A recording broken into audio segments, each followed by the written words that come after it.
Mata kuliah Sejarah Aliran Psikologi, dosen pengampu Ibu Faradila Firdaus, FCMA, dan Ibu Wilda Ansar, FCMA. Assalamualaikum warahmatullahi wabarakatuh.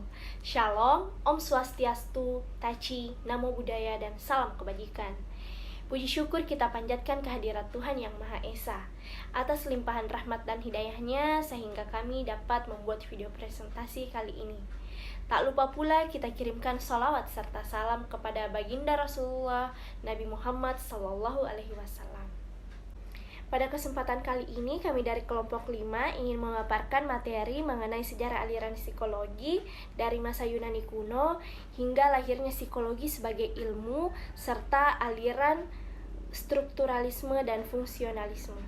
Baik, sebelum dimulai, dikumur, dikunyah. Hai semuanya, perkenalkan nama saya Nurul Suci Alfiani dengan NIM 2207015520018 sebagai moderator yang akan memandu jalannya video presentasi kali ini.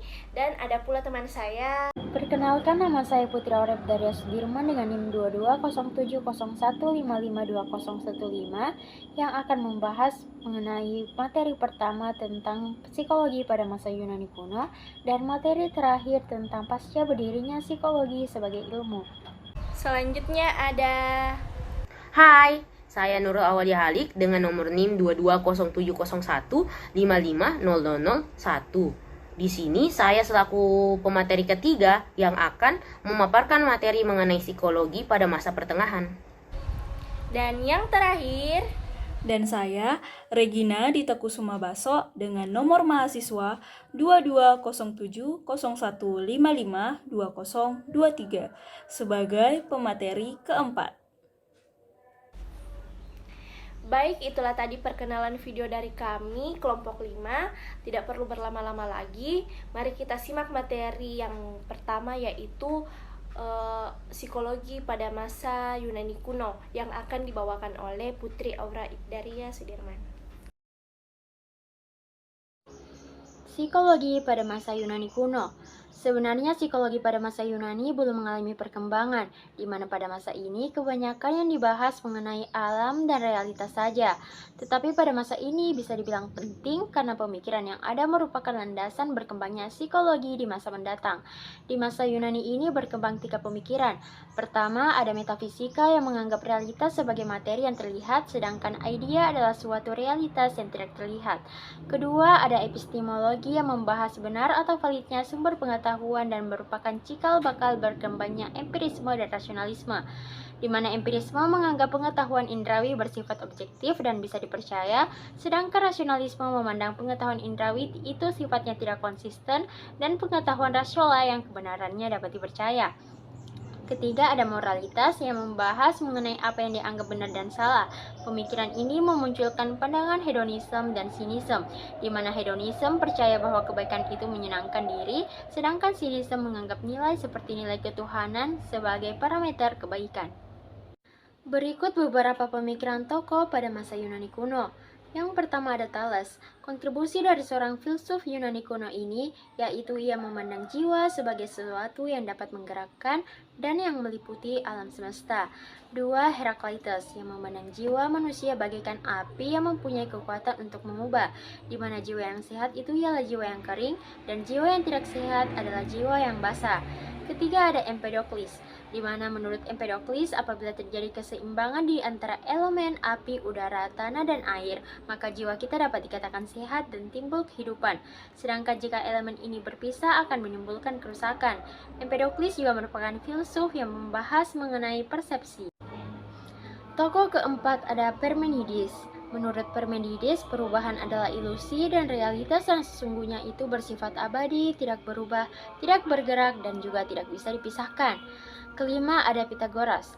Pythagoras menganggap jiwa dan tubuh merupakan satu kesatuan yang utuh dan tidak dapat dipisahkan, di mana jiwa sifatnya abstrak dan bisa diketahui oleh rasio, sedangkan tubuh sifatnya empiris yang berarti berubah-ubah dan dapat diketahui oleh indera. Yang keenam ada Hippocrates. Hippocrates menganggap keseimbangan berhubungan dengan elemen, di mana keseimbangan ini akan menimbulkan kesehatan dan apabila tidak seimbang, maka akan menimbulkan suatu penyakit. Pemikiran kaum sofis terhadap psikologi. Kaum sofis merupakan pendorong revolusi intelektual Yunani. Kaum sofis ini adalah guru profesional dalam bidang public speaking. Mereka memiliki pandangan mengenai kebenaran, di mana menurutnya kebenaran itu bersifat relatif yang berarti tergantung pada retorika dan logika. Pemikiran Protagoras. Protagoras menganggap pengetahuan itu didapatkan dari suatu pengalaman indrawi yang sifatnya individual atau didapatkan sendiri-sendiri atau perorangan. Protagoras juga memandang kebenaran bersifat relatif yang berarti tidak mutlak. Ia juga mengemukakan terkait persepsi, di mana persepsi itu muncul karena adanya hubungan antara objek persepsi dan indera. Pemikiran Gorgias. Gorgias meyakini bahwa kebenaran bersifat subjektif yang berarti mengenai pandangan masing-masing dan bukan objektif atau kebenarannya sudah mutlak. Pemikiran Socrates. Menurut Socrates, kebenaran itu bersifat objektif yang berarti sifatnya umum dan bisa dibagi ke semua orang. Kebenaran ini menurutnya berhubungan dengan moralitas seseorang, di mana orang yang mengabaikan pengetahuan cenderung melakukan keburukan, dan orang yang memiliki pengetahuan tentang nilai keutamaan akan sejahtera. Pemikiran Plato. Idea menurut Plato. Menurut Plato, idea merupakan sesuatu yang objektif yang berarti berdiri sendiri, permanen, abstrak, dan dapat diketahui. Idea bisa didapatkan menggunakan rasio yang merupakan salah satu fungsi dari jiwa. Jiwa menurut Plato. Jiwa dan raga menurut Plato merupakan kedua hal yang berbeda, di mana jiwa bersifat material dan kekal, berbeda dengan raga yang sifatnya material dan mengalami kehancuran. Terdapat 3 unsur jiwa menurut Plato yang berpengaruh pada kesejahteraan jiwa, yaitu reason atau rasio yang merupakan bawaan dari jiwa, sedangkan passion atau emosi dan appetite atau nafsu itu bawaan dari raga. Pemikiran Aristoteles. Aristoteles menganggap anima sebagai suatu yang statis, suatu kekuatan yang terbentuk, kumpulan fungsi kehidupan, suatu yang bisa membuat tubuh mempunyai kehidupan, suatu yang dapat menyebabkan organ tubuh berfungsi, dan jika binatang itu mata, maka melihatnya adalah jiwa. Esensi menurut Aristoteles bisa diketahui dengan penelitian di alam. Untuk memperoleh pengetahuan, ia menggunakan rasio dan pengalaman indrawi. Teologisme menurut Aristoteles adalah suatu yang memiliki tujuan tertentu yang bersifat built-in, di mana tujuan ini menyebabkan segala hal berkembang. Penyebab dari segala hal yaitu yang pertama material cause mengacu pada bahan dasar sesuatu, kedua formal cause mengacu pada struktur, bentuk, dan pola sesuatu, ketiga efficient cause mengacu pada kekuatan yang mengubah sesuatu dari satu materi ke materi yang lain, keempat final cause mengacu pada tujuan akhir dari keberadaan sesuatu. Jiwa menurut Aristoteles merupakan suatu yang memberikan kehidupan. Jenis jiwa menurutnya bersifat hierarkis atau bertingkat. Pertama ada a vegetative atau nutritive soul, di mana jiwa berada pada tanaman dan merupakan tingkat terendah. Kedua, a sensitive soul, yaitu jiwa berada pada binatang dan merupakan tingkat sedang. Terakhir, a rational soul, yakni jiwa berada pada manusia dan merupakan tingkat tertinggi. Persepsi dan ingatan. Menurut Aristoteles, informasi tentang lingkungan bisa didapatkan melalui 5 indera, yang dimana informasi itu disimpan di memori. 4 hukum yang menghubungkan pengetahuan indrawi atau law of association, yaitu pertama laws of contiguity, yaitu ketika kita berpikir tentang suatu hal, maka kita pasti akan memikirkan sesuatu yang berhubungan dengannya. Kedua, laws of similarity, yaitu jika kita berpikir tentang suatu hal, maka kita akan memikirkan sesuatu yang mirip dengannya. Dan terakhir, laws of frequency, yaitu semakin sering kita mengalami pengalaman secara bersamaan, maka kemungkinan kuat akan terjadi asosiasi. Baik, itulah tadi pemaparan materi dari Putri Aura mengenai psikologi pada masa Yunani kuno. Selanjutnya pemaparan materi mengenai psikologi pada masa Helenistik hingga abad ke-8 yang akan dijelaskan oleh saya sendiri. Baik, kali ini saya akan memaparkan materi mengenai psikologi pada masa Helenistik hingga abad ke-8. Kematian Alexander Agung dan Aristoteles yang hampir berbarengan pada tahun 323 dan 322 sebelum Masehi seringkali disebut sebagai awal dari masa Helenistik. Pada masa Helenistik tersebut, masyarakat Yunani mulai menolak filsafat yang bersifat abstrak dan tidak realistis. Mereka lebih suka dengan filsafat yang membahas masalah kehidupan praktis sehari-hari daripada membahas masalah teoritis spekulatif. Pada masa tersebut, muncul beberapa pemikiran yaitu anti-filsafat dan pro-filsafat. Skeptisme dan sinisme merupakan aliran pemikiran yang tidak suka dengan filsafat, sedangkan Epikureanism dan Stoicism muncul sebagai reaksi terhadap pandangan skeptisme dan sinisme. Skeptisisme didirikan oleh Pyrrho pada tahun 360 hingga 270 sebelum Masehi. Skeptisisme menunjukkan keraguannya pada kemampuan manusia untuk sampai pada kebenaran absolut. Bagi mereka, manusia memiliki keterbatasan dalam beropini dan hanya mengetahui realitas sebagaimana yang tampak, bukan realitas yang sejatinya ada. Pyrrho menolak segala bentuk dogmatisme yang berkembang pada saat itu. Ia mengatakan bahwa kebenaran tidak perlu dipertanyakan lagi. Bagi skeptisme, dogmatisme tidak bisa dibuktikan kebenaran ataupun kekeliruannya. Seseorang meyakini suatu kebenaran hanya karena hal itu tampak benar. Sebaliknya, seseorang yang melihatnya sebagai ketidakbenaran akan meyakininya sebagai ketidakbenaran. Oleh karena itu, skeptisme menyarankan untuk menunda penilaian, menyederhanakan kehidupan, dan menghindari harapan palsu. Sinisme didirikan oleh Antisthenes pada tahun 445 hingga 365 sebelum Masehi. Munculnya sinisme merupakan ekspresi dari ketidakpuasan terhadap nilai-nilai yang ada. Situasi dan kondisi pada saat itu dianggap tidak adil, dan adanya keinginan untuk menyederhanakan tuntutan akan kehidupan. Bagi sinisme, kebahagiaan hanya akan dicapai dengan hidup sesuai dengan nilai-nilai dan mencukupkan diri. Sinisme menganggap penting sesuatu yang bersifat alamiah dan menolak segala sesuatu yang tidak alamiah, seperti aturan dan konvensi sosial. Bagi sinisme, kembali ke alam akan membahagiakan, sedangkan konvensi sosial dianggapnya hanya akan menyebabkan manusia tercampur aduk dengan alam dan menimbulkan perasaan bersalah, kemunafikan, kemarahan, rasa malas, dan lain-lain. Epikureanism dipelopori oleh Epicurus pada tahun 341 hingga 270 sebelum Masehi. Epicurus memiliki pemikiran bahwa manusia itu terbentuk dari atom-atom yang bergerak bebas, sehingga membuat manusia selalu bergerak dengan bebas dalam memilih tindakan.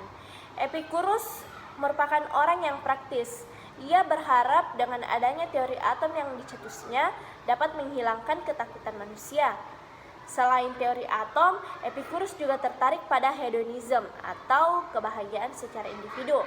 Menurutnya, kebahagiaan itu bukan sekedar mengejar kesenangan, akan tetapi itu akan menjadi ukuran sejauh mana orang-orang merasa nyaman dengan apa yang menjadi pilihannya. Epicurus memiliki keyakinan bahwa ilmu itu berasal dari indera, dan hasil indera tersebut akan disimpan dalam ingatan yang dapat diproduksi kembali dengan bentuk konsep-konsep. Stoicism didirikan oleh Zeno pada tahun 333 hingga 264 sebelum Masehi. Stoicism sendiri berpegangan pada keyakinan bahwa nalar adalah otoritas dan alam sendiri diatur oleh aturan yang dapat dipahami oleh nalar. Penganut Stoicism banyak berasal dari kaum budak maupun kaisar. Rasionalitas merupakan patokan penting bagi penganut Stoicism. Mereka juga sama seperti kaum sinik, yaitu mengurangi pengaruh emosi untuk mendapatkan kebahagiaan. Juga mereka meyakinkan bahwa kehidupan dan manusia itu berasal dari alam. Selanjutnya kita masuk kepada materi psikologi pada masa Kekaisaran Romawi. Philo, 25 sebelum Masehi hingga 50 Masehi. Pandangan Philo banyak dipengaruhi oleh Bible, kitab suci agama Kristen yang menguasai Kekaisaran Romawi pada saat itu. Philo berpendapat bahwa manusia terdiri dari jiwa dan raga yang terpisah. Raga terbuat dari tanah, sedangkan jiwa merupakan bagian dari cahaya Tuhan. Pandangan Philo mengenai sumber pengetahuan memiliki kesamaan dengan Plato. Baginya, ilmu merupakan pengetahuan diperoleh secara pasif dari pancaran Tuhan, dengan terlebih dahulu harus melakukan komunikasi personal dengan Tuhan dan penyucian diri melalui meditasi, mimpi, ataupun trance. Yang kedua, Galen, 130 hingga 200 Masehi. Galen merupakan seorang dokter pada Kekaisaran Romawi yang merupakan pengikut ide Hippocrates. Ia berpendapat bahwa hal yang menggerakkan fungsi biologis dan psikologis manusia diyakininya adalah animal spirit. Galen mengembangkan tipe kepribadian berdasarkan 4 cairan. dalam tubuh atau for bodily humors dari Hippocrates, yaitu darah, empedu hitam, empedu kuning, dan lendir. Menurut Galen, keempat cairan tersebut berada dalam tubuh dengan proporsi tertentu dan akan berpengaruh pada kepribadian seseorang.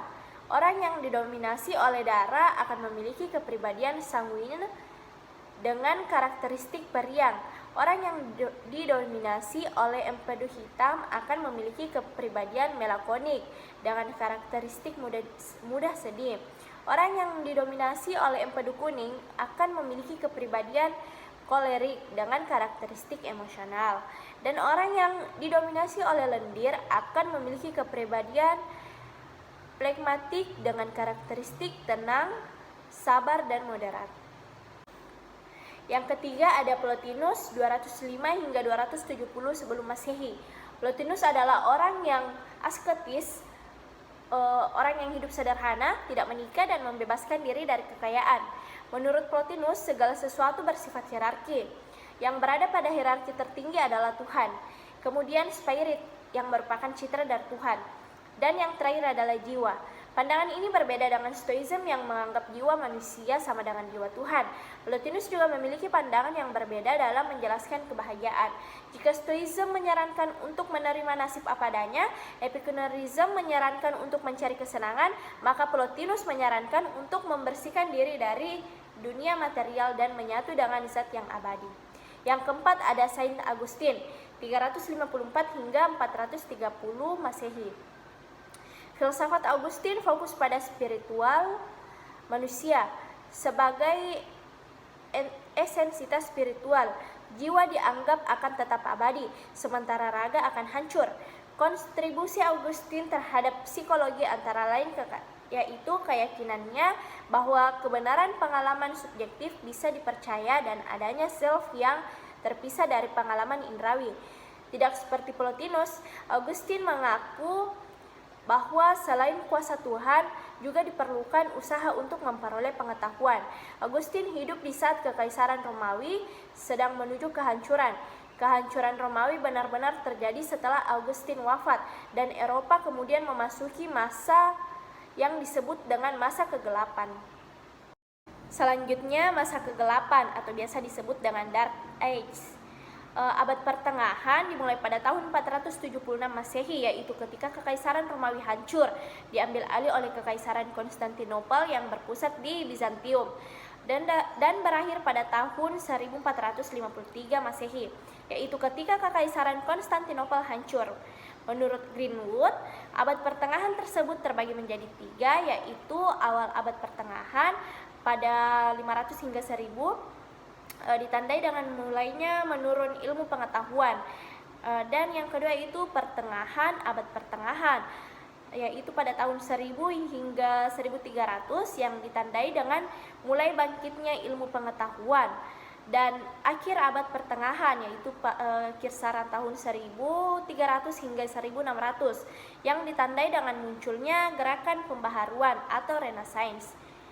Pada awal bab pertengahan, perkembangan ilmu pengetahuan mengalami kemunduran dan rasionalitas, dan juga tidak mendapatkan tempat untuk berkembang. Tidak banyak kontribusi terhadap pengetahuan yang muncul pada abad tersebut. Itulah yang disebut dengan zaman kegelapan atau biasa disebut dengan Dark Age. Baik, itulah tadi pemaparan materi mengenai psikologi pada masa Helenistik hingga abad kegelapan. Selanjutnya materi mengenai psikologi pada masa pertengahan di dunia Islam yang akan dibawakan oleh Nurul Awaliyah Halim. Psikologi pada masa pertengahan. Pada abad pertengahan, Eropa Barat memasuki era yang disebut sebagai zaman kegelapan karena dogma agama lebih mendominasi daripada ilmiah. Namun, berkembangnya ilmu oleh pemikir Islam justru mengalami puncaknya pada masa ini. Adapun pemikiran para tokoh-tokoh pada masa ini, yang pertama adalah Al-Kindi, merupakan filsuf pertama di dunia Islam. Beliau banyak dipengaruhi oleh pemikiran filsuf Yunani kuno seperti Plato, Aristoteles, atau Neoplatonisme. Walaupun begitu, Al-Kindi menunjukkan pemikiran yang berbeda. Beliau berusaha menyatukan antara agama dan filsafat, karena menurutnya agama dan filsafat berusaha mencari kebenaran. Bedanya, filsafat bersifat tidak pasti dan kebenaran agama bersifat pasti. Beliau berpendapat bahwa jiwa manusia merupakan pancaran dari Tuhan. Walaupun jiwa bersifat independen dan sifatnya abadi, akan tetapi jiwa dapat memperoleh pengetahuan dari mana saja. Al-Kindi juga berpendapat kalau kesedihan yang kita alami bisa diatasi dengan mendayagunakan intelek atau kognitif strategi. Yang kedua ada Ar-Razi. Ar-Razi dikenal sebagai The Arabic Galen. Ia menulis buku tentang kesehatan jiwa yang berjudul At-Tib Ar-Ruhani. Beliau pernah diangkat sebagai dokter di rumah sakit Baghdad dan menjadikan rumah sakit itu sebagai rumah sakit pertama yang menangani pasien penyakit mental. Keyakinan Ar-Razi terhadap pengetahuan indrawi berpengaruh terhadap proses mental dari gejolak emosi yang berlebihan. Ar-Razi menganggap hubungan jiwa dan tubuh sangat berkaitan. Ia menemukan terapi untuk mengatasi sakit di tubuh yang ternyata dipengaruhi oleh masalah mental. Selanjutnya ada Al-Farabi. Al-Farabi dikenal sebagai pemikir sosial, di mana dia mengatakan bahwa manusia mempunyai kecenderungan bawaan untuk selalu bersama dengan orang lain, dan kesempurnaan manusia akan tercapai jika ia hidup bersama dengan orang lain. Jiwa menurut Al-Farabi adalah daya yang dapat membuat manusia tumbuh dan berkembang, mengindra atau membayangkan objek, memahami dan mengerti, serta merasakan yang dialami. Ia menemukan terapi dengan penggunaan seni yang memberi efek positif pada jiwa, kemudian pada pengetahuan. Beliau mengatakan bahwa pengetahuan diperoleh dari 3 kemampuan, yaitu kemampuan indrawi, kemampuan imajinasi, dan kemampuan berpikir. Selanjutnya, Al-Baqi. Al-Baqi menganggap penyakit mental sangat berpengaruh pada kesehatan dan fungsi tubuh. Ia menemukan terapi perilaku dan kognitif yang dapat mengatasi gangguan takut dan panik, marah dan agresi, sedih dan depresi, serta obsesi. Selanjutnya, Ibnu Sina. Ibnu Sina menganggap jiwa itu terpisah dari raga yang memiliki kemampuan pada tingkatannya, seperti jiwa nabati, mampu mengonsumsi, tumbuh, dan bereproduksi. Yang kedua, jiwa hewani, mampu bergerak dan mempersepsi. Yang ketiga, jiwa insani, mampu bertindak dan membuat kesimpulan. Selanjutnya, Ibnu Miskawai. Ibnu Miskawai menganggap jiwa bukan tubuh dan bukan bagian tubuh, tetapi jiwa bersifat imaterial. Ia membagi jiwa menjadi 3. Yang pertama, jiwa yang mampu berpikir, melihat. Yang kedua, jiwa yang terkait emosi, ambisi, berani. Dan yang terakhir, jiwa yang terkait nafsu. Dari 3 jenis tersebut, Miskawai menyebutkan adanya 3 nilai keutamaan, yaitu pertama, kearifan, kesederhanaan, dan keberanian. Selanjutnya, Al-Ghazali. Al-Ghazali menganggap tubuh dan qalb sangat terkait. Ia berpendapat pengetahuan berasal dari indera, akal, dan intuisi. Selanjutnya ada Fakhruddin Ar-Razi. Fakhruddin Ar-Razi berpendapat manusia mempunyai perbedaan personal yang dapat berubah karena lingkungan atau situasi. Fakhruddin Ar-Razi menyampaikan tipe kepribadian, prinsip mengenali orang lain, karakter manusia, dan lain-lain sebagainya. Selanjutnya, Ibnu Rushd. Ibnu Rushd menganggap raga sangat penting untuk jiwa dan bernilai kompleks. Ia membagi jiwa sebagai syarat pertumbuhan, reproduksi, mengindera, memahami objek, pendapat yang menyenangkan, dan menghindari hal yang bahaya. Sekian dari saya kembalikan ke moderator. Baik, itulah tadi pemaparan materi mengenai psikologi pada masa pertengahan di dunia Islam. Selanjutnya pemaparan materi mengenai masa Renaissance di Eropa yang akan dibawakan oleh Regina Ditakusuma. Terima kasih kepada moderator. Nah, teman-teman, pada kesempatan kali ini saya akan membahas tentang materi masa Renaissance di Eropa hingga Wundt berhasil mendirikan psikologi sebagai ilmu yang berdiri sendiri. Yuk kita simak materinya. Setelah mengalami masa kegelapan, Eropa kemudian memasuki masa kebangkitan yang biasa disebut dengan masa Renaissance. Mengapa dinamai dengan Renaissance?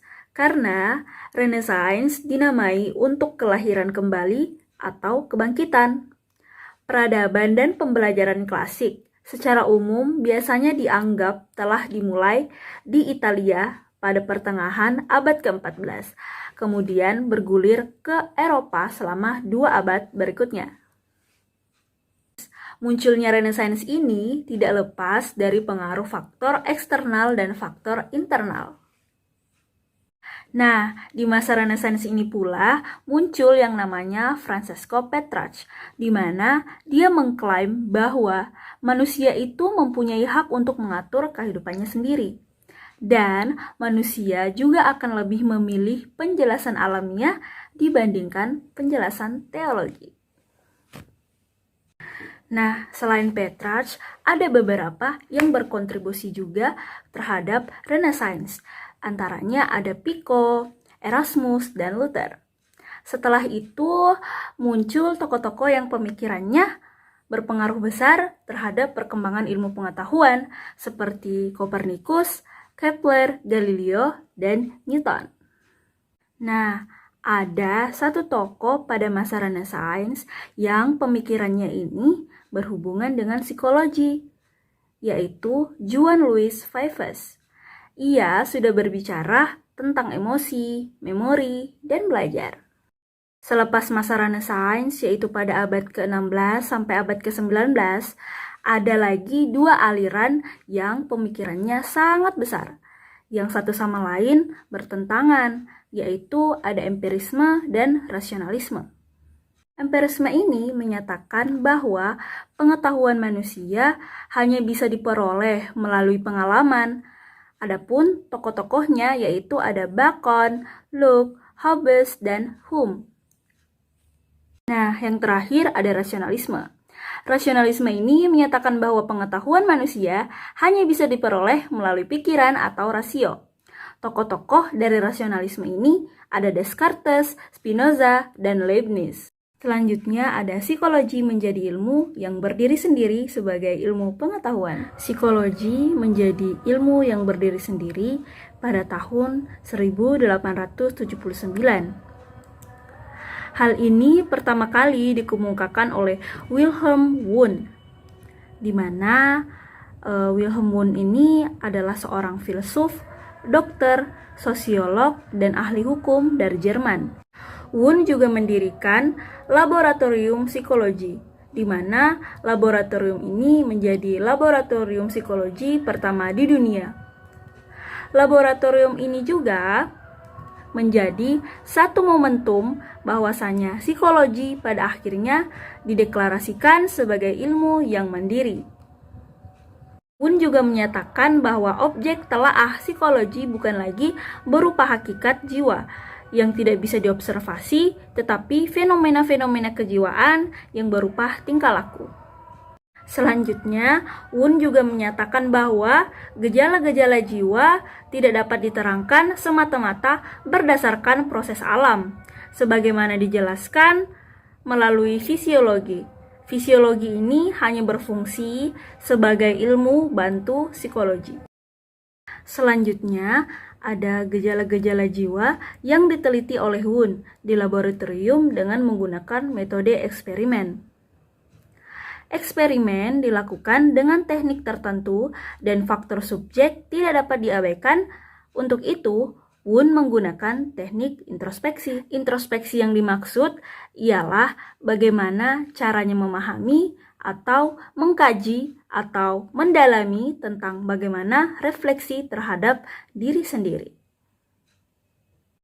Selanjutnya, hasil-hasil penelitian Wundt dipublikasikan dalam bentuk buku. Dan sejak saat itu, psikologi diakui sebagai suatu disiplin ilmu dan kemudian mengalami perkembangan yang pesat yang ditandai dengan munculnya berbagai aliran dan cabang-cabang psikologi. Nah, itulah tadi pemaparan materi dari saya. Semoga teman-teman sekalian bisa memahami apa yang telah saya sampaikan. Selanjutnya, saya kembalikan kepada moderator. Baik, itulah tadi pemaparan materi mengenai masa Renaissance di Eropa. Selanjutnya, pemaparan materi mengenai lahirnya psikologi sebagai ilmu, serta munculnya strukturalisme dan fungsionalisme yang akan dibawakan oleh Putri Aura kembali. Pasca lahirnya psikologi sebagai ilmu, setelah psikologi berdiri menjadi ilmu yang mandiri, terdapat beberapa tokoh yang pemikirannya berpengaruh. Pertama ada Franz Brentano. Menurut Brentano, kesadaran merupakan subjek matter psikologi, di mana psikologi ini harusnya menekankan pada kesadaran. Brentano juga menganggap psikologi sebagai the science of mental phenomena, yang merupakan sesuatu yang nyata dan bisa diketahui dari pengalaman. Fenomena mental juga berasal dari inner perception atau persepsi batin yang dipahami dengan memberikan perhatian penuh pada ingatan yang sudah terjadi. Metode observasi merupakan pendekatan utama dari psikologi Brentano. Brentano menolak pandangan Wundt yang menyatakan psikologi itu fokus mengkaji kesadaran ataupun pengalaman-pengalaman yang disadari. Kedua ada Carl Stam. Menurut Stam, pengalaman bisa dianalisis dengan mereduksinya ke dalam elemen-elemen mental yang akan membuat pengalaman tersebut menjadi palsu dan tidak alamiah. Psikologi Stam membahas mengenai fenomena, di mana fenomena ini menggunakan metode introspeksi dalam penelitiannya untuk menguji pengalaman apakah seperti aslinya atau alamiah dan tidak mereduksinya ke dalam elemen-elemen. Stam juga menolak pandangan Wundt yang membagi atau mereduksi pengalaman yang disadari menjadi sebuah elemen-elemen. Pandangan Hermann Ebbinghaus. Ebbinghaus adalah seorang psikolog pertama yang mempelajari proses mental tingkat tinggi, yaitu mengenai proses belajar dan ingatan, sekaligus ia sebagai pelopor psikologi eksperimental dan studi mengenai memori serta kemampuan untuk mengingat. Ebbinghaus menggunakan nonsense labels atau kata-kata yang tidak bermakna pada penelitiannya untuk mempelajari proses belajar dan ingatan. Ebbinghaus juga meneliti kesulitan belajar dengan mengukur frekuensi pengulangan yang dilakukan dengan menguji prinsip asosiasi, di mana dalam penelitiannya, Ebbinghaus membandingkan kecepatan mengingat terhadap materi yang memiliki makna dan kata-kata yang tidak bermakna yang sudah tersusun. Pemikiran Oswald Kulp mempercayai sebuah imageless talk di mana bahwa dalam keyakinan itu terdapat makna yang bersifat objektif atau sesuai keadaan yang sebenarnya yang terjadi di dalam pengalaman yang tidak berasosiasi dengan kata maupun simbol. Makna atau interpretasi yang ada dalam pikiran kita menurut Kulp itu dapat terjadi tanpa adanya komponen sensoris atau image. Dalam penelitiannya, Kulp memakai metode introspeksi atau pengamatan terhadap diri dan pengungkapan pemikiran yang disadari dan kemudian menggunakan laporan retrospektif dari subjek penelitian setelah mereka menyelesaikan uji coba penelitian. Aliran strukturalisme. Tokoh yang mendirikan aliran strukturalisme adalah Edward Bradford Titchener dengan fokus pada kesadaran. Ia juga merupakan pengikut Wundt dan mengikuti pemikiran Wundt, tetapi kedua tokoh ini memiliki pemikiran yang berbeda. Subject matter menurut Titchener ialah kesadaran, di mana kesadaran ini berasal dari pengalaman mental yang terjadi pada waktu tertentu dan pengalaman ini mengalami suatu penggabungan. Tujuan psikologi Titchener ialah untuk menganalisis pengalaman sadar menjadi elemen dan menentukan struktur kesadarannya. Dalam penelitiannya, Tishner menggunakan metode introspeksi yang bersifat subjektif atau bisa dibilang sesuai dengan pernyataan yang didominasi oleh perasaan maupun pendapat dan bersifat kualitatif, yang berarti pertemuannya berasal dari usaha untuk memahami makna suatu peristiwa interaksi tingkah laku manusia. Aliran fungsionalisme. Fungsionalisme memiliki 9 karakteristik, yakni yang pertama, fungsionalisme menentang aliran strukturalisme karena strukturalisme itu terlalu fokus pada struktur kesadaran saja. Kedua, fungsionalisme paham terhadap arti fungsi dari kesadaran. Ketiga, fungsionalisme dapat membantu kita beradaptasi dengan lingkungan. Keempat, fungsionalisme berusaha menjadikan psikologi sebagai ilmu yang praktis. Kelima, fungsionalisme memperluas ruang lingkup psikologi. Keenam, fungsionalisme juga fokus pada motivasi yang berpengaruh pada proses mental dan perilaku manusia.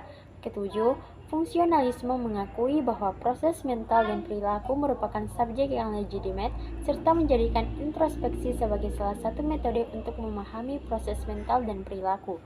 8. Fungsionalisme lebih tertarik di perbedaan individu dibanding persamaan individu. Terakhir, semua penganut fungsionalisme dipengaruhi oleh William James. Tokoh yang mendirikan aliran fungsionalisme adalah William James yang fokus pada fungsi kesadaran, di mana pemikirannya dipengaruhi oleh teori Darwin dan filsafat pragmatisme. Ia juga berusaha membumikan psikologi dalam memecahkan masalah pada kehidupan sehari-hari. Akar kesadaran menurut James itu yang pertama, kesadaran sifatnya personal, yang berarti setiap orang mempunyai pengalaman masing-masing yang berbeda-beda. Oleh karena itu, tentunya tidak mungkin untuk mencari elemen dasar kesadaran semua orang. Kedua, kesadaran itu sifatnya kontinum, yang bergerak secara dinamis dari objek yang satu ke objek yang lain, di mana elemen kesadarannya tidak dapat dibagi menjadi elemen yang lebih kecil. Ketiga, kesadaran sifatnya tidak statis, di mana setiap orang tidak mungkin mempunyai pengalaman yang sama dalam dua waktu, sehingga tentunya kesadaran terus-menerus mengalami perubahan. Keempat, kesadaran sifatnya selektif, yakni segala sesuatu yang masuk ke kesadaran pasti melalui proses seleksi yang bersifat personal. Seseorang belum tentu memiliki pengalaman dan kesadaran yang sama apabila berada dalam situasi dan kondisi yang sama. Setiap orang menyeleksi kesadarannya masing-masing, sehingga dalam satu waktu dari dua orang belum tentu memiliki pengalaman dan kesadaran yang sama. Terakhir, kesadaran sifatnya fungsional, karena kesadaran memiliki tujuan untuk membantu kita dalam lingkungan untuk beradaptasi. Self menurut James memiliki fungsi sebagai objek pikiran atau empirical self yang terdiri dari: pertama, ada material self yang sifatnya material seperti tubuh dan barang atau segala sesuatu yang terlihat fisik. Kedua, social self, yaitu pengakuan kesadaran di mana bagaimanakah orang lain melihat kita. Ketiga, spiritual self yang sifatnya personal dan subjektif, meliputi kesadaran diri dan aspirasi psikologi seseorang.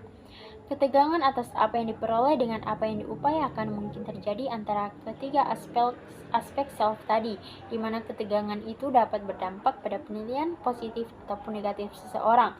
Emosi menurut James merupakan perubahan anggota badan karena adanya tanggapan pada rangsangan sehingga timbul reaksi fisiologis. Emosi adalah akibat atau hasil persepsi dari keadaan jasmani, seperti orang sedih karena menangis, orang takut karena gemetar, dan sebagainya. Pandangan Hugo Mansterberg. Mansterberg bisa dikatakan sebagai pelopor dalam berbagai bidang psikologi terapan, seperti psikologi pendidikan, psikologi industri, psikologi klinis dan psikoterapi, serta psikologi forensik dan hukum. Di bidang psikologi klinis dan psikoterapi, Mansterberg berusaha mengatasi masalah kejiwaan. Ia menggunakan terapi sugesti dan terapi hipnotis untuk mengatasi masalah kejiwaan.